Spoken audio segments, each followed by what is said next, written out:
एक अनमोल सीख। एक बार एक वैज्ञानिक ने एक टिड्डे तो पकड़ा और उसे अपनी आवाज़ पर छलांग लगाना सिखाया। वैज्ञानिक टिड्डे से कहता, कूदो। टिड्डा उसकी आवाज़ सुनते ही जोर से छलांग लगा देता।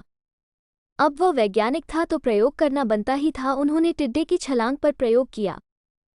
वैज्ञानिक ने उसकी एक टांग तोड़ दी और फिर बोला, कूदो। अब टिड्डे की छलांग की दूरी कम हो गई।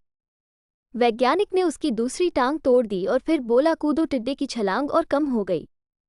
अब तोड़ी गई उसकी तीसरी टांग, फिर छलांग की दूरी और कम हो गई। एक एक करके बेचारे टिड्डे की सारी टांगें तोड़ दी गई। अब आखिरी टांग टूटने पर जब उससे कहा गया कूदो तो वो हिल भी नहीं पाया। अब वैज्ञानिक ने अपना निष्कर्ष अपनी डायरी में लिखा। जानते हो उसने क्या लिखा? जब टिड्डे की एक टांग तोड़ी गई तो वो थोड़ा बहरा हो गया।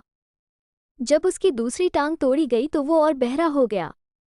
हर टांग टूटने के साथ वो और बहरा होता गया और सारी टांग टूटने के बाद वो बिल्कुल बहरा हो गया। अब जोर जोर से चिल्लाने का भी उस पर कोई असर नहीं हुआ। वो तो अपनी जगह से हिला तक नहीं, छलांग लगाना तो दूर की बात थी। इस कहानी को सुनकर सभी को ऐसा ही लग रहा है ना कि क्या मूर्ख वैज्ञानिक था, इतनी सीधी सी बात उसे समझ में नहीं आई।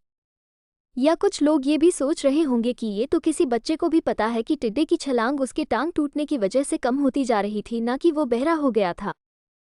दोस्तों, हम सभी जीवन में कई बार ऐसे ही मूर्ख बन जाते हैं। कई बार जीवन में दो घटनाएं एक साथ ऐसे घटती है कि उनका एक दूसरे से कोई संबंध होता ही नहीं, फिर भी ऐसा लगता है कि गहरा संबंध है। कभी कभी दिखता कुछ और है लेकिन समझ कुछ और आता है और वास्तव में होता कुछ और है। इसीलिए अगर पछताना नहीं है तो जीवन में जल्दबाजी में कोई निर्णय ना ले, हमेशा समझबूझ का इस्तेमाल करे, सावधानी बरते, नतीजे सोच विचार कर ही निकाले। दोस्तों, आपको मोटिवेशन की आग पर ये छोटी छोटी कहानियाँ और सिक कैसी लग रही है? ऐसी कहानी सुनने के लिए चैनल को सब्सक्राइब करें, ऑल नोटिफिकेशन सिलेक्ट करें। हमारी चैनल पर ऐसी कहानियाँ हर रोज सुनने को मिलेगी। कहानी सुनकर वीडियो लाइक करें और कमेंट करें। धन्यवाद।